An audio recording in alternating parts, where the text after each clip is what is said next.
conversar um pouquinho sobre como o setor privado está consertando o problema da educação no Brasil. E antes de tudo, eu meio que preciso te explicar qual que é o problema da educação no Brasil e defender essa tese, porque tem muita coisa senso comum sobre isso que a gente precisa entender antes de discutir qual que é o problema e como ele está sendo resolvido.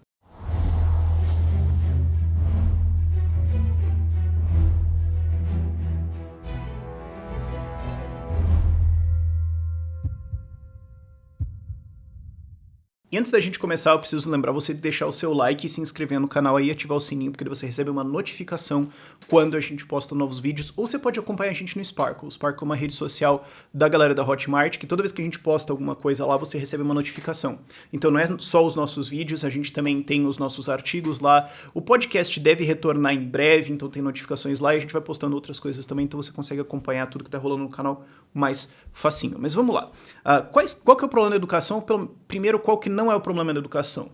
Porque muita gente fala assim, o problema da educação no Brasil, no mundo, é falta de gasto, precisa investir mais. Não. Pela fonte que eu estou usando, 6,2% do PIB do Brasil é gasto com educação. O Japão gasta 3,6%. Então, se você for ver, muitos países muito melhores que o Brasil gastam muito menos que o Brasil. Aí você olha e fala, mas e quem tá lá em cima? Bom, se você pegar do Brasil para cima, quem gasta mais por cento com o PIB, só tem uns 7 países ali realmente que você gostaria de estar mais do que no Brasil, e um deles é bem discutível. Você pode também colocar o Botsuana, quem sabe, talvez algumas pessoas prefeririam estar lá, não sei, mas não é muito atrativo. E qual que é o país que gasta mais? O Cuba. Não é como se fosse uma coisa realmente muito atrativa. E se você quiser comparar com Cuba, Singapura gasta 3% do PIB com educação. Então você tem uma das nações mais ricas e mais livres do mundo gastando 3% do PIB com educação, e uma das nações mais pobres e mais fechadas do mundo gastando 12% do PIB com educação. Em qual delas você preferiria estar? É só ver o que eu chamo de índice muro de Berlim. Para onde que as pessoas estão fugindo? Quantas pessoas estão fugindo de Cuba e para Cuba, e quantas pessoas estão fugindo de Singapura e para Singapura? Você consegue perceber mais ou menos aí. Você pode falar, cara, mas é meio sacanagem você compara Cuba e Singapura, porque uma é uma cidadezinha, outra é um país grande, daí você tem PIBs diferentes, estruturas diferentes e tudo mais. Tá bom. Vamos encontrar um país que é uma comparação relativamente razoável com o Brasil. Indonésia. Grande população, muito problema de pobreza ainda, muito problema de infraestrutura, saneamento, etc. Uma corrupção similar ao Brasil, no índice de percepção de corrupção, a Indonésia está em 89, o Brasil está em 105, então está meio ali. E quando a gente vê o gasto com educação, a Indonésia gasta 3,6% do PIB, o Brasil gasta 6,2%. A diferença é que a Indonésia está crescendo entre 5% e 8% do PIB ao ano desde 1970. Exceto pela crise de 2008, tem uns 2, 3 aninhos bizarros ali no meio do caminho. Os caras estão crescendo brutal, violento, valendo. Então tem alguma coisa estranha no meio do caminho aí. Você pode dizer, não, mas como é gasto. Né? Talvez seja que as pessoas têm que ir mais para educação superior, falta educação superior no Brasil, ou falta ensino integral, ou falta essa matéria, ou aquela matéria, ou falta... Você está se aproximando do problema. Só que o problema é que muitas pessoas olham para diploma, o tempo na escola, sendo que isso não é uma tese muito boa. O Bryan Caplan tem um livro muito bom chamado The Case Against Education. Sim, o nome do livro é O Caso Contra a Educação. E a tese dele é que a gente devia estar gastando menos com educação. E antes que você tente jogar um sapato na minha cara por causa disso, o que ele aponta é o seguinte: boa parte do ganho salarial das pessoas com educação não é por causa da educação, é porque o diploma sinaliza para quem vai empregar que essa pessoa é inteligente, dedicada, esforçada, chega na hora, obedece ordens, etc. Isso não quer dizer que o ganho salarial é a única coisa que importa na educação. Tem várias outras coisas importantes. Você conhecer a sua história, você aprender filosofia e várias outras coisas, você ter o prazer de aprender. Tá, beleza, isso são coisas muito legais. Mas como é que você mede elas? Ganho salarial é fácil de medir, então vamos usar essa métrica. E o que ele aponta, na tese do livro dele, é que no absoluto mínimo, 1/3 de todo o ganho do salarial da educação é vento, é sinalização. A educação está sinalizando que aquele cara já era inteligente antes e ele terminou o processo de educação e por isso contrate ele e pague mais para ele. Mas isso é o absoluto mínimo. A tese dele é que o número real está muito mais perto de 70% a 80% do ganho salarial. Então você poderia cortar quase tudo educação hoje e ainda ter o mesmo efeito. E note, a tese dele não é que você não aprende nada com educação. É que, largamente, a maior parte de todo o seu ganho não tem realmente nada a ver com o que está sendo ensinado. Então, a gente tem que ver o que está acontecendo aqui, no absoluto mínimo. E a outra coisa que acontece também quando você força muito a educação é o que ele chama de efeito auditório. Que é aquela coisa, você tá vendo um filme, você levanta, você vai ver mais do filme, né? Você tá vendo um show, digamos, você sobe no ombro de alguém. Você tá vendo mais do show, agora você tem uma visão melhor. Tá, mas e se todo mundo fizer isso? Bom, então agora todo mundo tem a visão, exceto que tá embaixo, né, digamos. Mas se todo mundo fizer isso, bom, agora todo mundo tem a mesma visão. Bom, então agora você precisa subir na escada. O que acontece quando você faz programas, vamos jogar todo mundo na universidade. Não, mas o que da universidade, que será que os cursos... Não, vamos só pôr o pessoal na universidade. Bom, então agora todo mundo tem um diploma de graduação e tá endividado. E agora? Bom, e agora a gente não tem como diferenciar as pessoas. Bom, quem tem um mestrado? Quem tem uma pós? E aí a gente chega no ponto que é realmente o problema de educação. E isso não é uma tese só minha, eu não tô dizendo que eu sou o grande gênio que sacou isso, eu já falei disso várias vezes. Tem uma porrada de gente que fala disso também e estão sendo mais ouvidos agora, isso me deixa feliz. É que você tem um descasamento, um desencontro, uma descombinação, um telefone sem fio rodando entre o que é necessário e o que é ensinado. Tem muita coisa sendo ensinada e tem muito tempo sendo gasto com educação e muito dinheiro sendo gasto com educação, e isso está desconexo com o que deveria ser feito. Tem algum problema ali no meio, não está passando a informação. Quer ver um exemplo simples disso? Não estou dizendo que só isso que importa, mas é um exemplo simples e direto para você ver. Quais são os KNAIs mais comuns do Brasil? O que é um KNAI? Tá vendo? É o númerozinho do seu CNPJ que diz o que raio que é o teu negócio. É isso. Qual é o KNAI mais comum do Brasil? Com 1,1 milhões de empresas registradas, loja de roupa. 5,5% de todas as empresas formais registradas são loja de roupa. Vamos pegar lá, cabeleireiro, tá em segundo lugar, 800 mil empresas. Mercearia, eu tenho uma. Esse KNAI é um que eu tenho, Empório Liberdade, que inclusive vai ter show sem imposto dia 31, ok? A link vai estar lá na descrição também, mas enfim.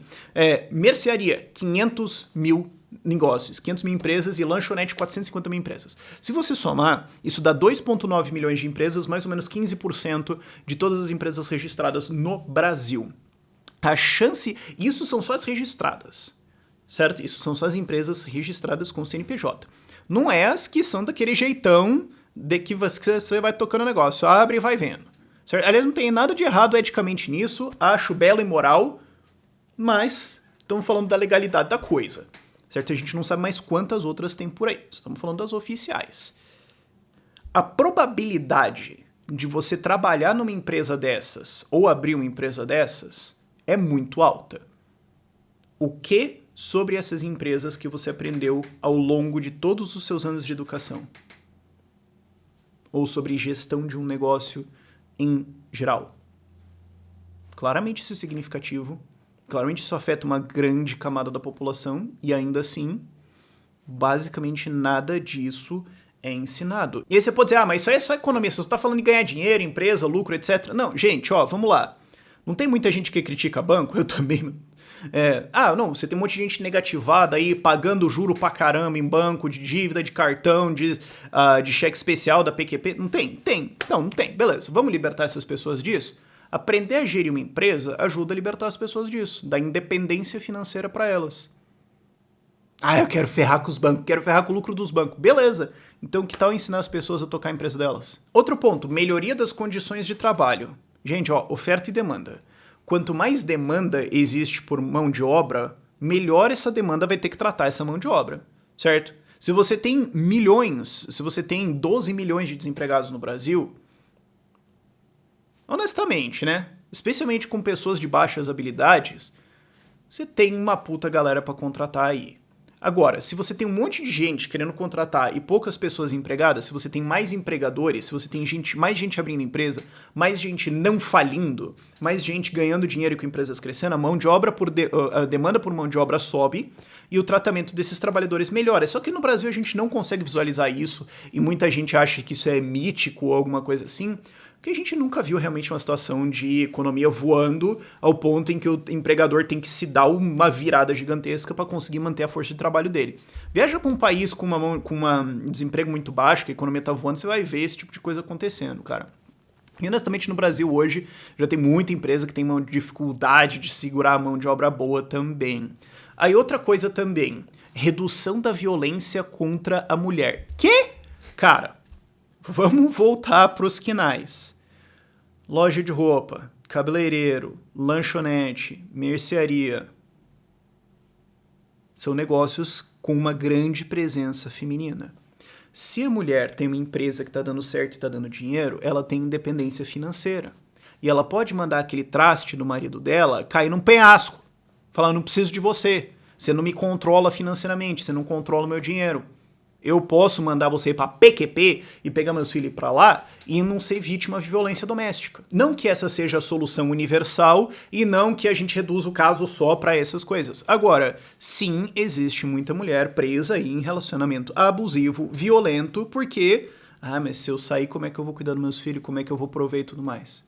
É uma realidade. Então, se você ensina as pessoas a empreender melhor, você ajuda a resolver esses problemas aqui. A desigualdade. Quem que vai ser mais prejudicado pela dificuldade burocrática e por ensino de baixa qualidade não vai conseguir gerir uma empresa direito e subir na escada econômica? Filho do pobre e filho do rico. Então, você tem uma melhor educação de gestão de empresas, por um exemplo simples de uma coisa de educação, reduz desigualdade. Eu acho que desigualdade, libertários, defensores de livre mercado, eu acho que desigualdade é uma métrica irrelevante. A métrica relevante é pobreza. Agora, se você fala assim, eu quero reduzir a desigualdade, tá bom. Reduzir a desigualdade levando os pobres para cima, não os ricos para baixo. Você quer fazer isso? Beleza. Melhor educação de gestão de empresas, por um exemplo de várias coisas que a gente pode em educação, ajuda a resolver isso. E, de novo, isso é só um exemplo, tá? Outro exemplo que vive sendo falado, educação financeira. Outro exemplo que me incomoda muito, que quase nunca é falado, inteligência emocional. Gente, 6% da população do Brasil é atingida por depressão. O que sobre depressão, transtornos em geral, problemas psicológicos, como as pessoas funcionam, psicologia, etc. O que disso é ensinado na escola? Porque é uma coisa que afeta o sofrimento direto das pessoas. É ensinado? E aí? Isso acontece porque você não tem, de maneira geral, empreendedorismo na área de educação formal, certo? Você não pode inventar um novo tipo de escola. A galera que faz educação Waldorf ou outros métodos, esse tipo de coisa, acaba meio que fazendo aqueles, daquele jeito, vamos ver, e vai empurrando, certo? Mas você tem muita dificuldade, no mínimo absoluto da frase, Você tem muita dificuldade, senão é impossível você inventar novos sistemas, você não pode mexer no currículo e tudo mais. O que escolas competem, basicamente, é em gestão do modelo que o governo fala que você tem que fazer. Não existe inovação nessa área da educação formal. E aí que entra o setor privado pela porta dos fundos, como ele geralmente faz, que é esse crescente setor de curso de tudo para todo lado. Você provavelmente está vendo isso mais. Eu conheço muita gente, especialmente que ainda está na bolha universitária, que não sabe que isso está acontecendo, o que eu acho meio, meu Deus, mas tem essa onda de curso para todo lado. E não que todos esses cursos sejam bons, tem muita gente picareta surfando a onda e vendendo curso maluco, certo? Acontece, beleza. Agora, o que acontece estão fazendo uma porrada desses cursos, agora vamos ensinar essa habilidadezinha aqui. Você faz um curso digital, vende via as plataformas, tem a Hotmart fazendo isso pra caramba agora, você tem mais uma porrada de concorrente entrando nessa área, tem um monte de gente vindo atrás. Eu, no canal que eu todo mês tomo uma proposta mais, a gente tá montando as nossas coisas e tudo mais, mas eu vejo isso, certo? Você tem uma indústria crescente nessa área, e é um próximo passo além do EAD. Por que foi o EAD? Tá sendo, Educação à distância. A ideia de vamos pegar esse formato aqui de educação formal e pôr gravado à distância. Você não precisa ir na escola, atinge periferias, regiões distantes do Brasil, pessoas com dificuldade de transporte, reduz custo, etc. Beleza, mas você ainda está no mesmo formato. O pulo do gato desses cursos foi falar, cara, na moral, o que importa mesmo, certo? Esquece diploma, ou vamos montar alguma certificação, alguma coisa aqui, mostrar a qualidade nossa, mostrar a qualidade de quem dá no curso, de maneiras que você mostrar isso pro teu empregador e explicar isso por 20 segundos, o cara entende. Ah, não, tá, você fez o curso lá do cara que é fuzilionário. Tá valendo. E aí o que acontece é que esse curso tem um preço, certo? Que é a coisa que não existe hoje na educação. Você tem o preço da educação como um bloco. certo? Você não tem o preço das peças, você não tem o preço de cada coisa dentro, você não tem um incentivo de preço moldando como é que vai ser o sistema. Dentro desse sistema de curso, você tem. Você olha e fala, ó, tá aqui um curso X, o custo é tanto. Aí o comprador olha e fala, esse curso me entrega mais ou menos do que ele custa? Se ele me entrega mais do que ele custa, pra mim, vale a pena, certo? Vou pagar porque eu vou ganhar mais. Se ele entrega menos do que ele vale, eu não vou pagar porque eu não consigo tirar o valor disso aqui. Simples. Quer ver um exemplo prático? Conhecida minha, Andressa, tem um curso de gestão de loja de roupa. Tem um nome bonitinho, mas é isso que é. Vão aprender a gerir uma loja de roupa. Gestão de estoque, planilhazinha, vamos ver se você está ganhando dinheiro, se está perdendo, se está no lucro, se está no prejuízo. Tem muita gente aí que não sabe. Certo? Vamos tocar esse negócio aqui. Quanto custa? R$3.000. Ah, Rafael, eu tô interessado. Pois é, o link tá lá na descrição e tem um cupom de desconto 10% lá também se você curtiu. Mas vamos lá, ela tem esse curso de como gerir uma loja de roupa.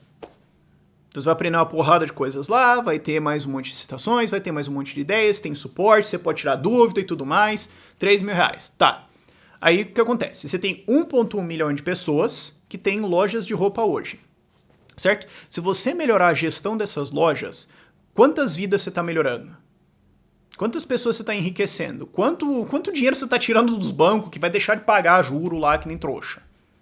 Certo? É uma coisa que atinge o KNAI mais comum do Brasil, que melhora a gestão disso, muda a vida de gente. E é uma coisa assim, a gestão de loja de roupa. Se colocasse isso e falasse assim, não, se chegasse algum governante e falasse assim, tem que ter isso dentro do currículo, um monte de gente ia rir. Aí quando você olha os números, você fala, bicho, faz diferença, de fato. Mas fala, R$3.000, meu Deus, que essa indústria está cobrando demais e tudo mais. Cara, qual que é o prejuízo mensal que uma loja dessa pode ter? É nessa casa, velho. Não é uma coisa... Um negócio desse porte... gira muito mais do que isso, pode estourar um problema muito maior do que isso. Perto do tamanho da coisa, não é muito.